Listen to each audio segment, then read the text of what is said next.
wild geese. You do not have to be good. You do not have to walk on your knees for 100 miles through the desert repenting. You only have to let the soft animal of your body love what it loves. Tell me about despair, yours, and I will tell you mine. Meanwhile, the world goes on. Meanwhile, the sun and the clear pebbles of the rain are moving across the landscapes, over the prairies and the deep trees, the mountains and the rivers. Meanwhile, the wild geese, high in the clean blue air, are heading home again. Whoever you are, no matter how lonely, the world offers itself to your imagination. Calls to you like the wild geese, harsh and exciting, over and over announcing your place in the family of things. Hello everyone, welcome back to my channel. I am Prathigna and I figured I might as well give you an intro if you are new here. As I said, my name is Prathigna, and I'm a creative writer. I am currently unemployed. I live in New York and I'm figuring out my life as we speak, because some of you guys are probably like, how is she living in New York if she's unemployed? I'm like, I just got unemployed, okay? I'm just hitting the low and I'm still like swimming my way around the mess. But I like pretty things. I love jewelry. I love styling it. I love clothes. I love matcha. I love poetry and film and art. And I am a Pisces and I love staring at the moon. And also, happy Pisces season to all my fishes out there. I know I'm a little delayed in saying that, but to the February Pisces people, happy belated birthday. To the March people, including me, I hope shit gets real for us this year.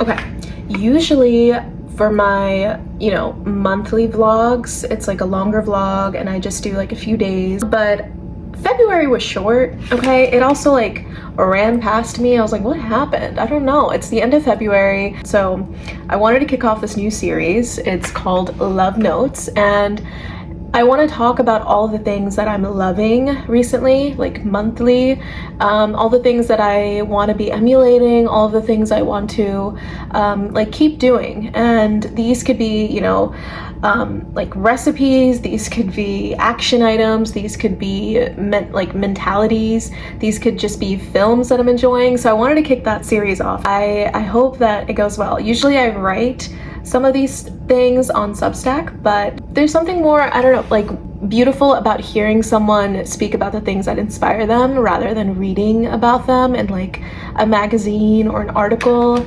I feel the most inspired by my closest friends when they tell me the things that are really on their mind, that they're obsessing over or that they can't stop thinking about. So I wanted to do that. I wanted to bring that energy to all of you all, strangers, friends, enemies, I don't know, family. So yeah, this is that, and I'm excited to kick it off. Yeah, so stay tuned. Okay, the first thing on my list is this website called Found Color, and it was created by Gareth Jones, I think a long time ago, and he was still working at a design agency when he built this website. And this website is essentially just like random pictures of the world, kind of curated in this like loop. You just scroll down and you find beautifully like colorful walls next to each other, or buildings, or a traffic cone next to a mural. And when you click on these images, you see the top 3 colors that make up that image. So it's like you're finding color palettes in the wild. You're not getting it from like Pantone or from like a design agency. I really enjoy it. I think it can train your eye to be, I don't know, let me just rephrase this. I think sites like this and what it's trying to do for the regular people, not just the designers and the artists, is to train your eye to look at things in a different way. So if you feel like you don't have an eye for design and you don't know where to start and you don't know how to look at things the way other people do, like even if it's like an Instagram picture or that picture that friend took and you're like, oh my god, how does she or he see, like something like that, I think this site is great if you want to just train that eye of yours. Recently, I've been exploring more design / creative websites instead of, either traditional media or just social media in general, and I'm just trying to get more inspiration from physical spaces as well, instead of digital when I can. So that's why I think this Found Color website does a really good job at doing both. Like they are, it's a digital site, it's a digital tool, but it's also rooted in physical space. Like these are pictures taken from a human, like not ordinary pictures, so ordinary that they're extraordinary, I would say. The website says it's an exploration of accidental color schemes, so take that as you will and have fun. I will link the website in the description and let me know what you all think. But yeah, if you have any cool design creative websites that you feel inspired by, let me know, because I'm trying to build out my creative portfolio and I have a lot that I want to put on there and I have no idea where to start, and I hate building websites, but I have such a vision for them, and that is my struggle.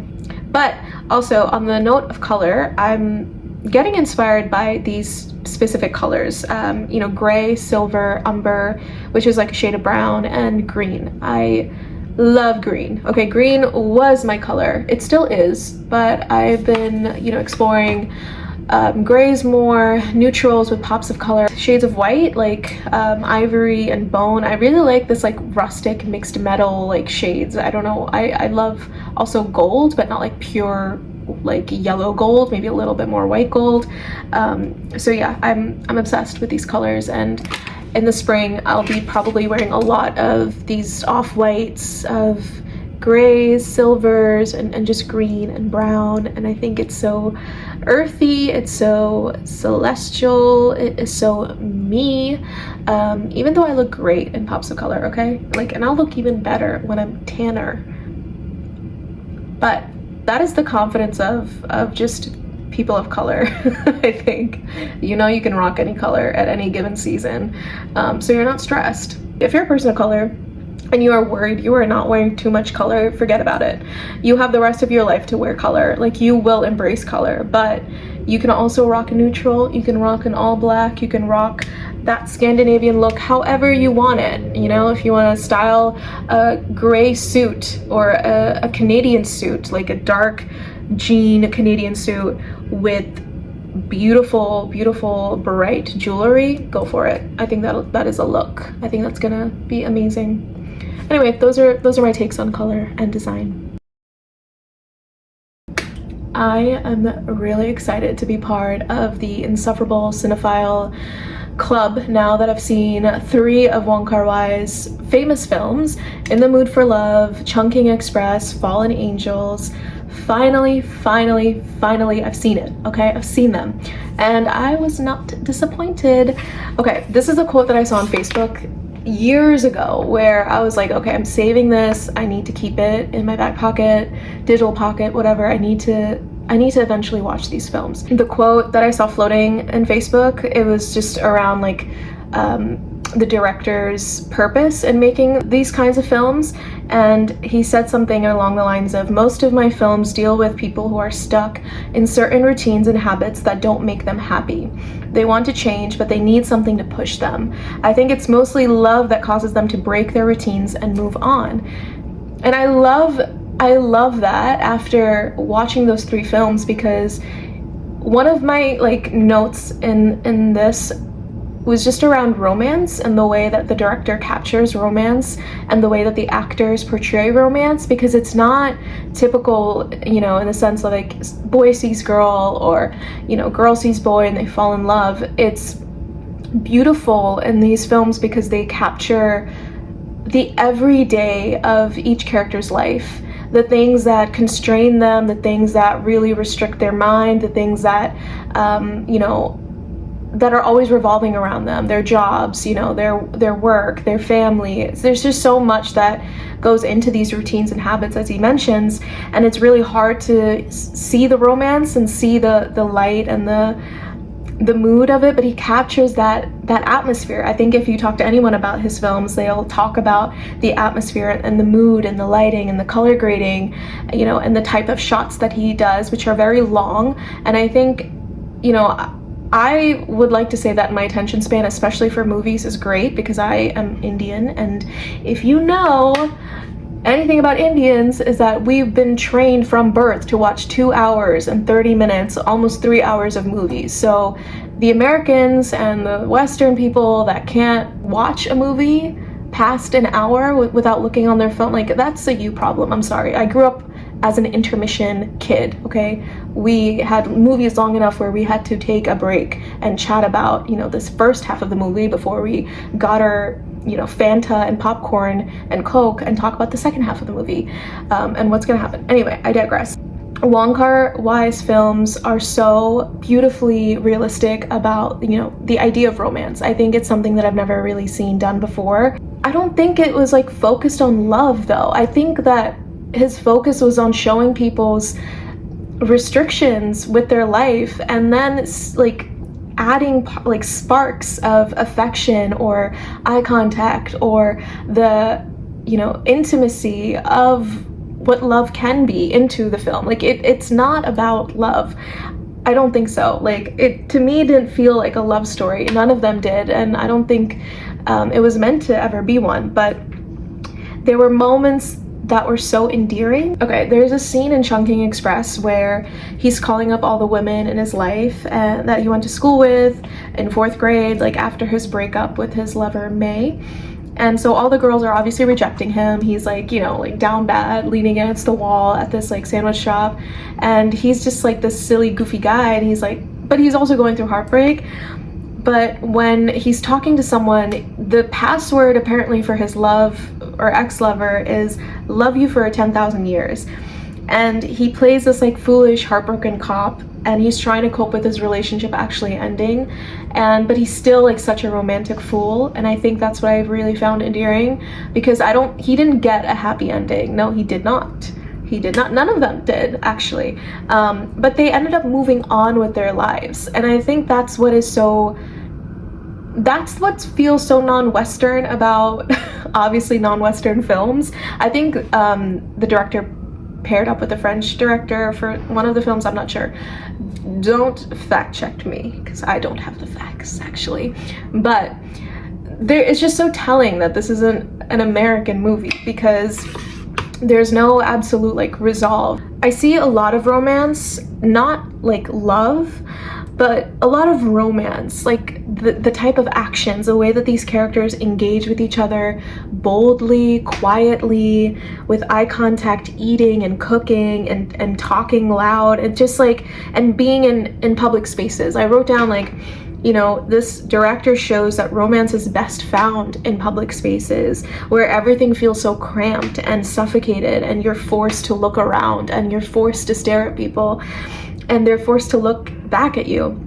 And I think the tiny hallway in The Mood for Love, where the two main characters share a flat, like the guest house in a movie, there's a staircase you have to walk to and from to get, you know, food or noodles, and there's like multiple scenes where there's music in the background and she's walking slowly, her hips are moving, he's smoking a cigarette, like, and leaning against the hallway waiting for her, or like the camera flashes and fades in both of their perspectives. And there's just so many perspectives you can look at like these films from, but I loved like looking at public space, and I loved looking at how intimacy can transform, you know, people in public spaces, and how you can find fleeting moments of love and romance and mystery in these spaces. And I think, you know, the Chungking mansions and that like location really brought that to life, if that was even his intention at all.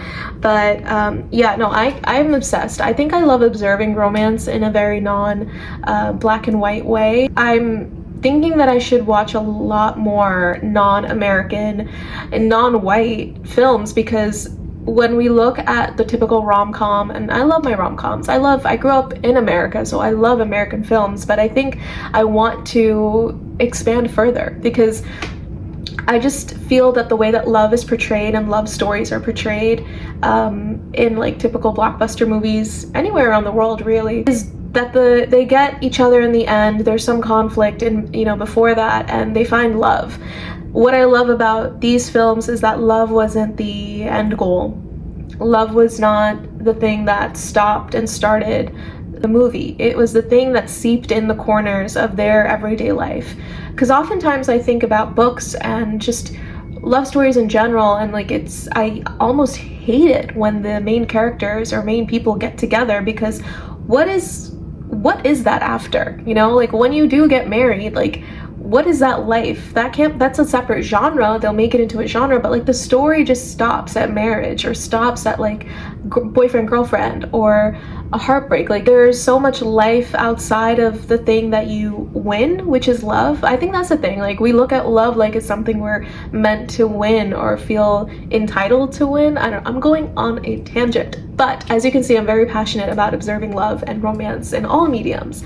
So if you have any film recs for me because you see me talking crazy like this, just write it in the comments and I would be glad to check it out.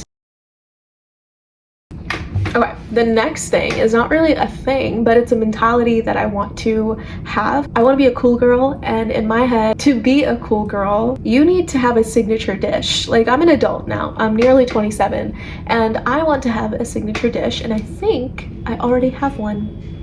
I've made 5 olive oil cakes, you know, in the past 5 years, I think. The olive oil cake really is my signature dish. I already ingrained that into my friends' minds that, you know, Pratt is doing an olive oil cake for this event, or she's just making and baking something with olive oil.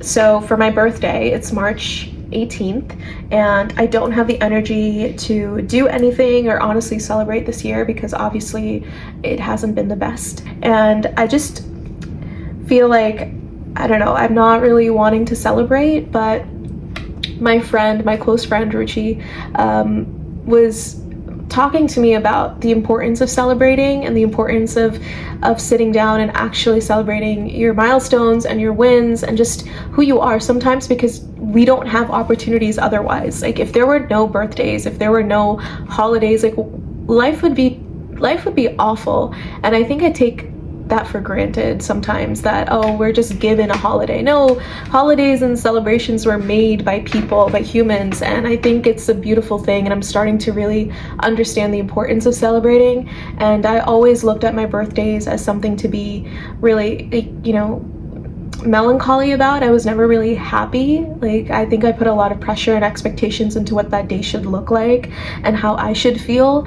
But I think one step would be to create this signature dish of mine, the olive oil cake. I think I'm gonna do a lavender frosted Earl Grey olive oil cake, or a lavender infused Earl Grey olive oil cake, gluten-free and dairy-free. Yeah, that specific recipe I will share it with you all, obviously, because I am gluten-free, I am dairy-free. Yeah, so the importance of celebrating, it's giving a wedding, that kind of celebration, like that cake.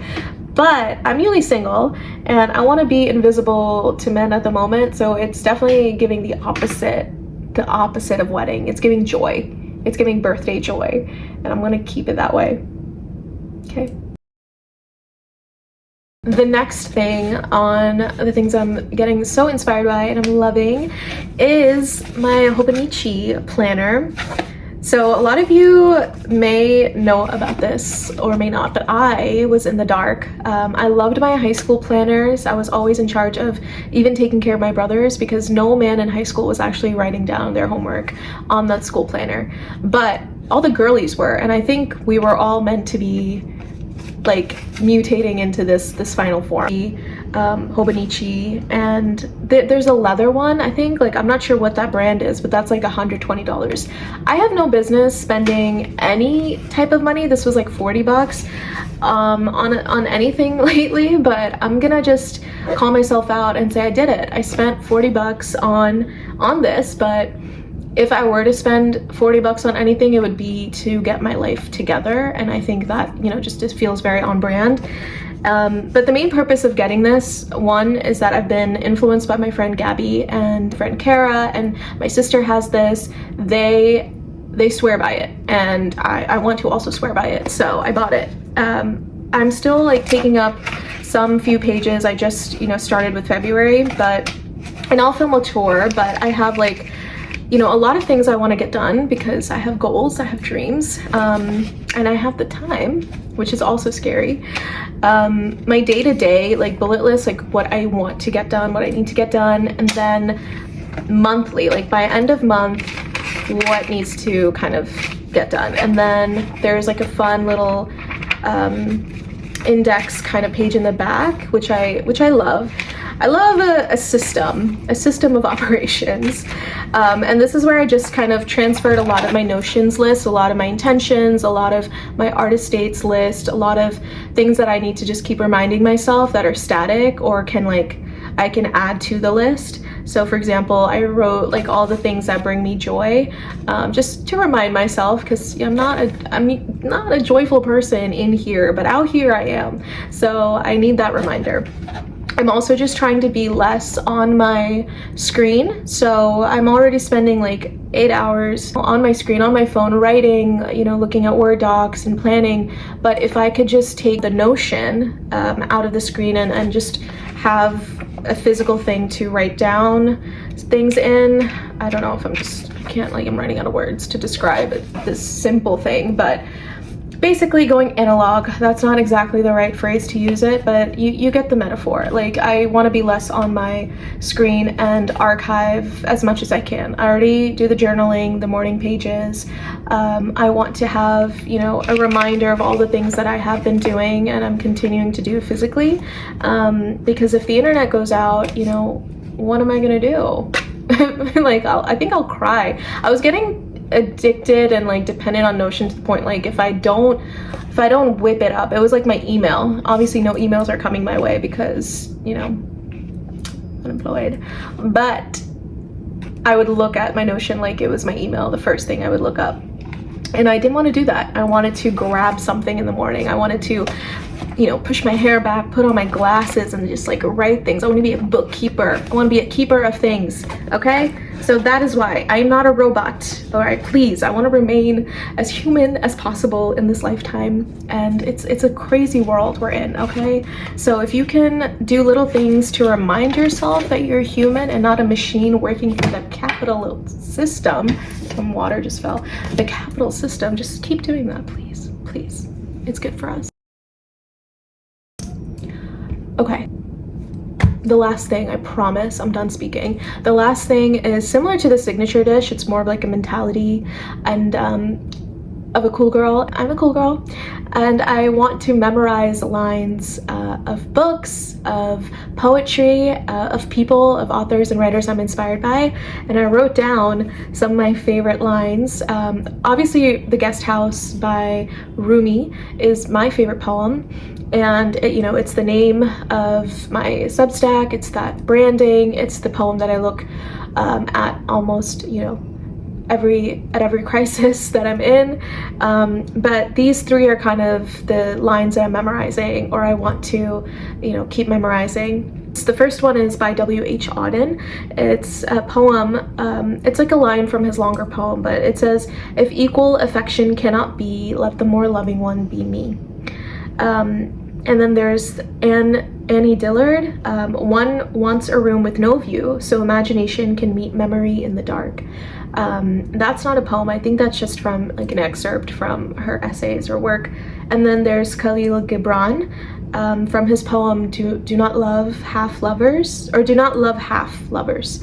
So it's just, you know, goes on about do not live like half a life, do not you know, smile half a smile, live fully and freely. But the line that I always like look at is, do not love half, comma, lovers. Just do not just give half of yourself to the world and to yourself. You deserve to be fully whole. And I think it's so simple, but it's so true. And I think we get to forget that about ourselves often. So those are my lists. I will write them all in the description below for you guys. Okay, thank you for watching, first of all. Thank you for the lovely comments. I'm not replying to all of them because I just feel like I'm gonna say the same thing over and over, but from the bottom of my heart, like the depths of that heart, I appreciate that so much. I'm so grateful. All of you girlies in New York City or expensive places who are unemployed, I have no words of comfort except now is the time to follow your soul. Now is the time to do the little things that will bring you joy. Write down the joy list. I promise you, you will enjoy that. No pun intended. But write down the things that make you happy if you just can't even get up out of bed right now, or you're feeling kind of hopeless. And I'm learning to take my own advice, because this version of me did not exist yesterday. It just woke up and it had to do the thing. The comment section, actually, I want to talk to you all about my YouTube comment section. I'm not claiming I'm an influencer. All I'm claiming is that this is a safe space. I have never seen a web of just goodness and like beautiful people cheering each other on, or just being like so vulnerable and raw and honest with how they're doing. Seeing how you all are strangers and you're offering words of guidance and comfort. And I know that this is common in the YouTube comment sections, and it's common everywhere, I'm sure, but it's just really nice to have that view. Like, it feels like a web of just goodness. That's all I can really describe it as. And yeah, just have an amazing day, and thank you so much for watching, listening to me speak, and cheering me on. I truly feel like this is something that I love doing, and I didn't think that I loved doing it because I felt sort of inferior or felt like I'm not meant for this. But you don't know what you're meant for till you try doing something, and I think that I'm really loving filming. I'm loving exploring this, whatever this looks like. Okay, goodbye. Thank you for watching. Subscribe, like, comment, share with friends, and yeah, do the thing. Okay, bye.